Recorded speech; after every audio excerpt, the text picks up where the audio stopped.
Olá, nós somos o Dédalus Cast, um projeto do Instituto Dédalus. Falamos sobre filosofia, mitologia, contos de fadas, psicanálise e tudo que questões que envolvem o sujeito. Hoje, no episódio de hoje, vamos falar sobre conto de fadas. Eu sou Lauro, psicanalista, artista, e hoje eu estou com o nosso querido amigo meu, o professor Glauco. Pode se apresentar, Glauco, por favor? Boa noite, pessoal. Sou o professor Glauco. Estou junto com o Dédalus aí já faz um bom tempo, desde o período que a gente trabalhava lá no nosso grupo de estudo sobre mitologia nórdica. Sou cientista social, formado pela Universidade Federal do Ceará, né? Atuo também junto à Universidade Federal do Ceará na extensão com o Grupo Paideia, que é um grupo dedicado à extensão para trabalhar mitologia grega, mitologia romana e a recepção dos mitos da mitologia grega e romana na atualidade. E no Instituto Dédalus, né, a gente trabalha nos cursos de contos de fadas, no curso de mitologia comparada. Até um tempo atrás nós também estávamos, né, na pós-graduação em mitologia grega e também sou, né, mestre em ciências da religião. Então o nosso diálogo nas aulas sempre é envolvendo aí o social, a psicologia e os aspectos religiosos, né? A gente está sempre trazendo aí nas aulas do Instituto Dédalus. Ah, prazer meu receber o Glauco aqui. Eu sei que a agenda dele é corrida, mas que bom. Eu fico muito feliz de você ter aceitado, o Glauco. Agradeço o convite demais. É isso. A gente já teve um grupo de estudos, foi onde meio que a gente se conheceu melhor, um grupo de estudo de mitologia nórdica. Isso. E a gente pode até marcar, viu, pessoal, um podcast, viu, Glauco? Tô até te convidar para o próximo podcast a gente Seria falar ótimo sobre mesmo, né? mitologia nórdica, que para mim é bem pessoal. Eu gosto bastante. A gente tem várias aventuras e histórias legais para contar para vocês. Mas hoje a gente vai falar sobre conto de fadas, né? É interessante. A gente que estuda, que lê, que gosta de contos de fadas, né? Quando a gente fala para alguém de contos de fadas, a primeira reação da pessoa faz uma pós-graduação em contos de fadas, um grupo de estudo em contos de fadas, mas isso não é apenas para criança, né? Isso não é infantil, né? Para que esses marmanjos, né? Esse pessoal mais velho vai estar lendo adultos, vão estar lendo contos de fadas, né? Eh, E aí, Glauco, será que os contos são apenas para criança? De onde começou isso, né? Eu acho que esse pensamento ele vem desde a antiguidade, né? O pessoal fala que, desde a época dos gregos, né, você tinha várias histórias que normalmente pessoas mais velhas, normalmente as mulheres, né, contavam para as crianças, né? Então, durante muito tempo você teve esse pensamento de que os contos eles são histórias que foram feitas para entreter ali as crianças enquanto elas estão ali envolvidas no trabalho doméstico junto com as amas, junto com as mães, com as avós, né? Então já existe aí no cerne dos contos de fadas, né, uma ligação com o aspecto feminino, né? Que a gente gosta muito às vezes de falar de aspecto feminino a nível de psicologia, né? Mas os contos de fada, né, eles não estão restritos ao público infantil, né? É só você parar para pensar o efeito que os contos de fadas têm na população adulta, né? Quantos filmes são feitos e aí você vai ter ali a população adulta indo ao cinema, assistir esses filmes, discutir os personagens que estão nele, né? Há pouco tempo atrás estava aí uma certa disputa, uma certa celeuma nas redes sociais da internet devido ao filme novo, né, que vai sair aí da Branca de Neve, né? Porque o pessoal não concordava que a Branca de Neve não fosse tão bela quanto a Rainha Má, quanto a Madastro, né? Quanto a Madastro que aparece na Branca de Neve, que a atriz ela não refletia, né, as características da personagem. Então, assim, apesar de muitas vezes ser dito que é uma obra feita para crianças, se expande, vai para além desse público, né? Então, a nível, por exemplo, de psicologia, a gente já discutiu isso, por exemplo, quando a gente fala de mitologia, né? Você vai ter uma coisa que a gente chama de amplificação, né? Que muitas vezes aquilo ali que é apresentado no conto, e que muitas vezes né, no conto de fadas, para audiências de hoje em dia, pode não fazer certo sentido, né? Por que o personagem se comportou dessa forma? Por que é que o conto acaba assim, né? Uhum. Eu faria diferente e tal. Isso aí já começa um processo, né, do indivíduo se identificar com aquela história e de ele se identificando com aquela história, muitas vezes essa história é ecoar dentro do seu interior e ele aí sair, né, diferente, simplesmente porque ele teve um contato com história, um conto de fadas, que erroneamente o pessoal atribui apenas à população infantil. né? É interessante quando tu fala, Glauco, uma coisa que eu achei interessante é o identificar, né? Quem estiver assistindo pode fechar um pouco os olhos e pensar assim, consigo mesmo, qual o conto favorito, Isso. né? Eu acho, é uma pergunta que eu sempre faço, né? Eh, Quando a gente vai dar alguma aula, falar algo sobre contos, né? Qual o seu conto favorito? Porque ele fala muito sobre você, né? Seja a Branca de Neve, né? Seja qual for, né? Cinderela, João e Maria, que particularmente é um que eu gosto bastante. Cada um deles você vai se identificar algo seu, né? A criança também, né? Ela pede pro pai para ele recontar aquela mesma história. Ah, conta de novo aquela história, né? Do Pinóquio, né? E aí ele vai contar, porque tem algo ali que fala dele também, né? Esses aspectos do conto, como tu falou, os aspectos, né? É muito isso, que a gente tem algo ali que a gente se identifica. E nossa, tem um mundo aqui para falar sobre contos, né? E também porque tá muito contemporâneo hoje, né? A gente tem os contos antigos, mas também tem contos mais contemporâneos. A gente tem a Valente, a gente tem umas outras representações sociais dos contos, né, ô Glauco? Isso também tem a ver, esse aspecto, né? O que seriam esses aspectos? Isso, é interessante você trazer isso porque, tipo, é muito comum, né, como você falou, né, a gente tem aqueles contos que a gente se identifica mais e muitas vezes os próprios alunos, eles falam espontaneamente, né, com esse conto, tipo, nós tivemos uma aluna que ela falou que o conto que ela se identificava mais era a Bela e a Fera. Eu me identifico muito com a Bela, do conto da Bela e a Fera. E por quê? Não, aí vem toda uma construção que não é apenas do conto, né? Você tem muitas vezes o conto ele é recepcionado, ele passa por um processo de ressignificação, mas muitas vezes, como você falou, essas características, essas estruturas, elas permanecem. Então, assim, se a nível, por exemplo, de mitologia, nós conseguimos perceber elementos que são comuns em diferentes mitos, os contos de fada também têm estruturas que permitem a sua classificação. Inclusive, na pós-graduação que nós temos no Instituto Dédalus, na especialização, nós nos baseamos, né, no sistema ATU, né, que é um sistema que foi proposto ali início do século XX até finais do século XX, início do século XXI, que foi um sistema que passou por modificações, né? Porque a ciência ela tem disso, né? A ciência ela não tem algo fechado, é apresentada ali uma proposta e essa proposta ela vai sendo modificada e o sistema ele se baseia justamente em elementos que são comuns ao conto. Então você vai ter contos que falam de aspectos religiosos, contos que falam de aspectos realistas, contos que são chamados de anedotas e piadas porque apresentam esse viés cômico. Né? Uhum. E contos que, por exemplo, apresentam uma estrutura que permite para nós analisarmos, por exemplo, os seres malignos, né? Sim. Que é uma coisa que você deve ter notado, né? Quem está assistindo o podcast do evento já deve ter notado, que nos últimos anos, né? E a gente pode colocar uns 10 anos por aí, talvez até um pouco mais, você tem visto em meios literários e no meio do cinema, né?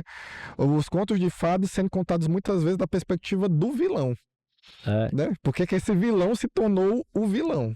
nossa, é muito interessante. É isso mesmo, né? Entre os malignos, né? Porque é um lado da história que foi um pouco deixado de lado, né? A gente, o estranho, né? A gente acaba não querendo saber. A gente também tem a questão histórica e social aí, né? De que antes era a princesinha, o príncipe que salvava, né? E o herói, né? Um conto do herói ali contado dessa forma, mais ou menos. E isso vai mudando socialmente, né? Isso vai mudando e os contos também vão se adaptando, né? A essa nova estrutura, esse novo formato social e questionamentos, né? E assim, eu ainda digo mais, os contos antigos também trazem questionamentos, né? Não só os novos. A gente tem um grupo de estudos que a gente participa e tem discussões assim com um contozinho pequeno e tem discussões ali de muito tempo sobre aquele conto, né? Isso. Eh, Glauco, a gente tem os irmãos Green, que são bem conhecidos, né? Mas antes deles já existia, né? Já tinham outros que já falaram sobre os contos, né? Sim, sim. É considerado, por exemplo, que o primeiro a fazer uma coletânea de contos desse viés que a gente entende mais, de livros com a catalogação, tenha sido Charles Perrault, né? E que essas catalogações feitas por Charles Perrault tiveram um certo impacto, né? Quando foi lançado isso tudo.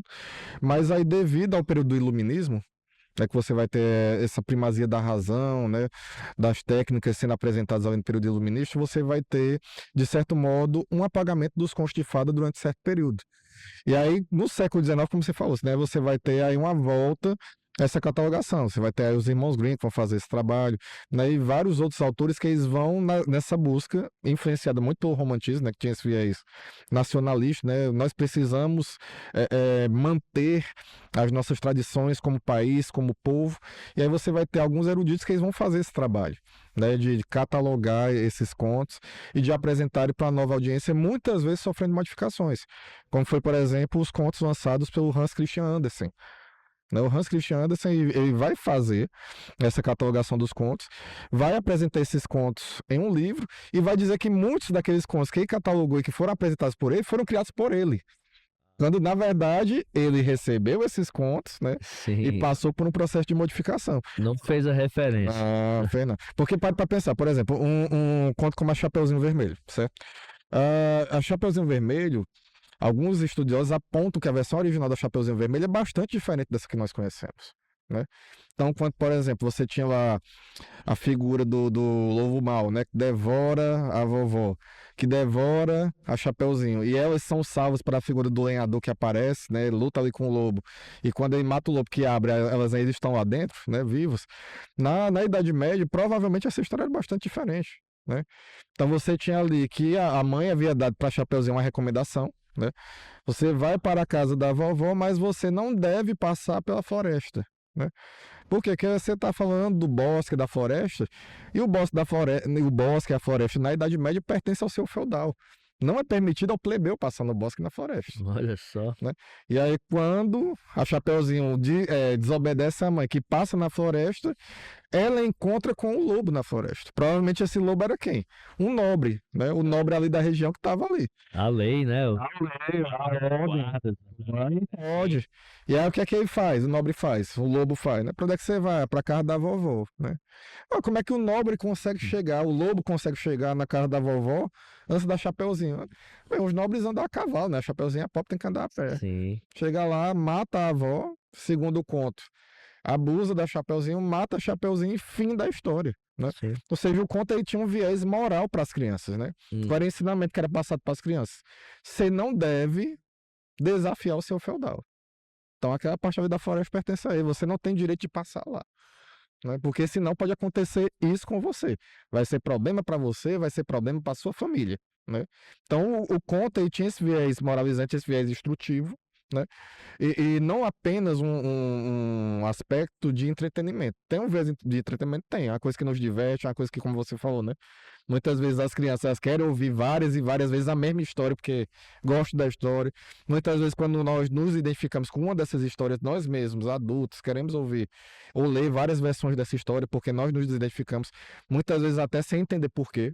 Né? Você, como psicanalista, sabe disso, né? Muitas vezes a gente não entende aquele motivo, aí precisa todo um processo de terapia para você ir entendendo, né? Porque você se identifica com aquilo ali. Mas vai para além do puro entretenimento. Tem outras coisas aí presentes, né? Então, aspecto social, como você falou, né? Um É, aspecto moral que é discutido e várias outras coisas que a gente poderia citar. e hoje também, se a gente pegar nessa costura que se fez, hoje também tem muito lugar que a gente não pode andar.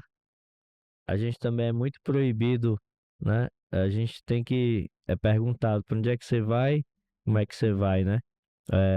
Isso também acontece hoje. Então, como eu te falei, os contos é, é coisa antiga. Mas tem uma lição de moral que ela perpassa o tempo, né?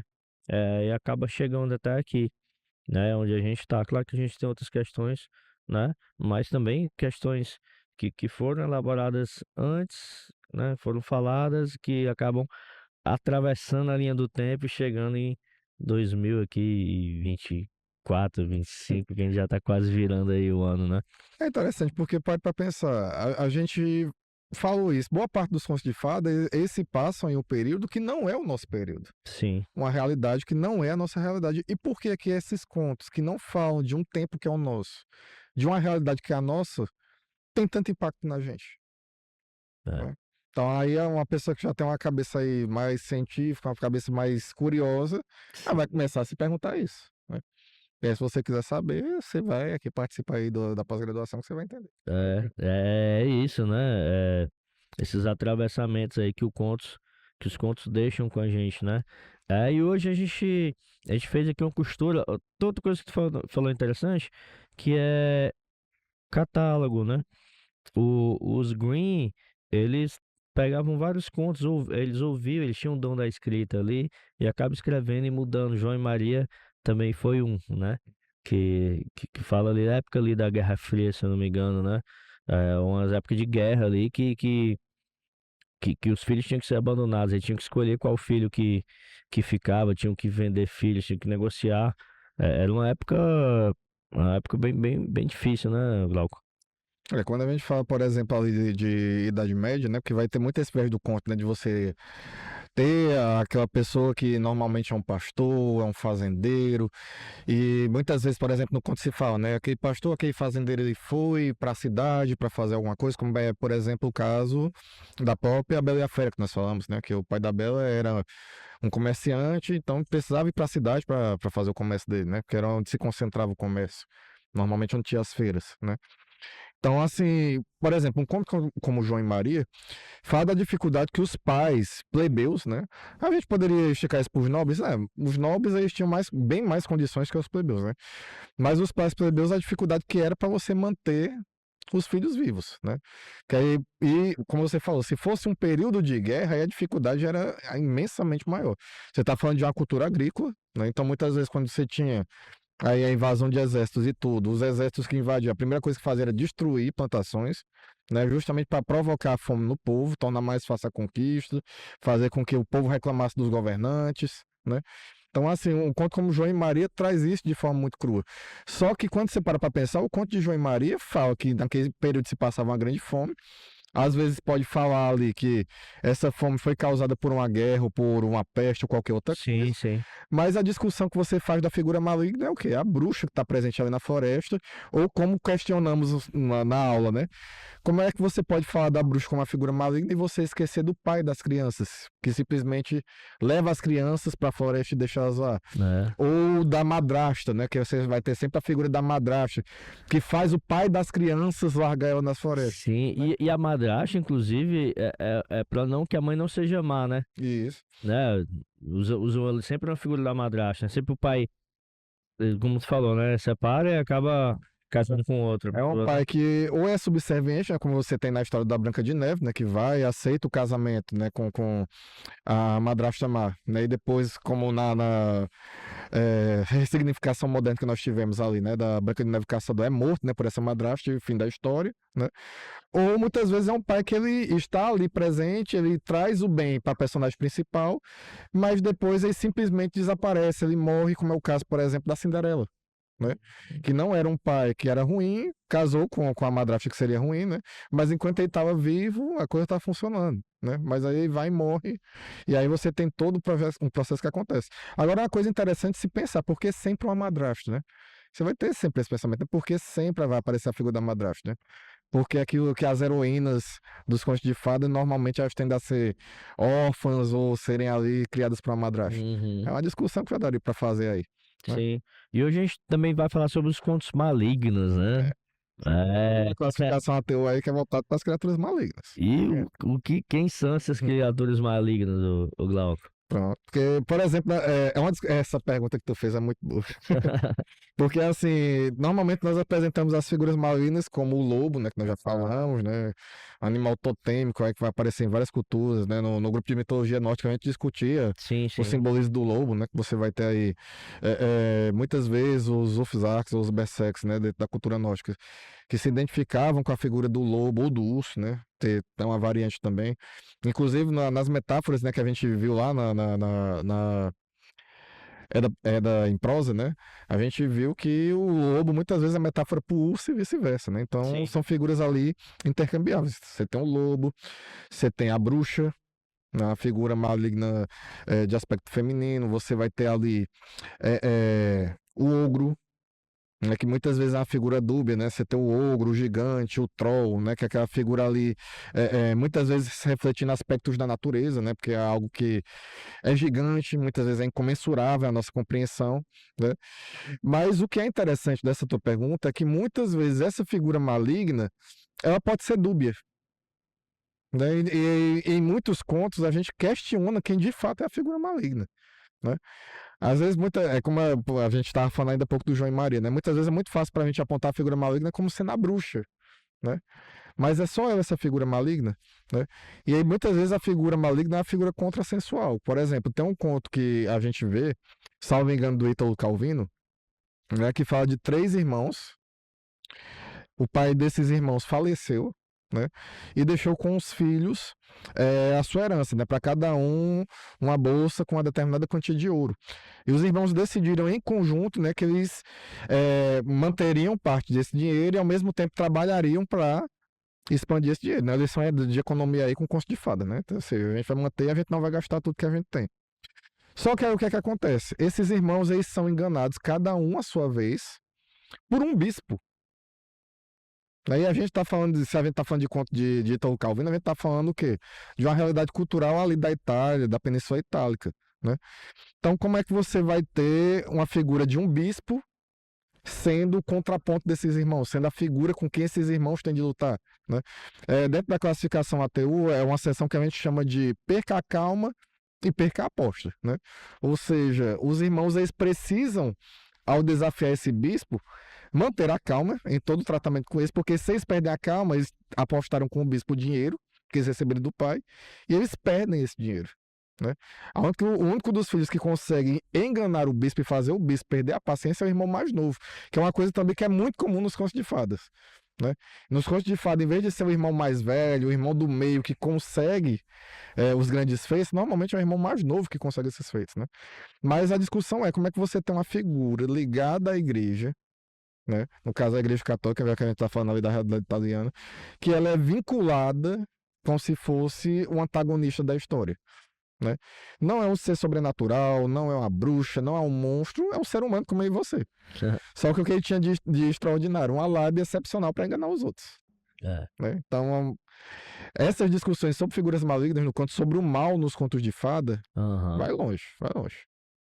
A gente poderia discutir isso aí por horas e horas a fio. E são, como tu fala, são aspectos sombrios da mente humana, né? Os contos eles servem para que a gente suporte, aguente as coisas, né? A gente não seria capaz de encarar um conto sem os disfarces, sem os véus, né?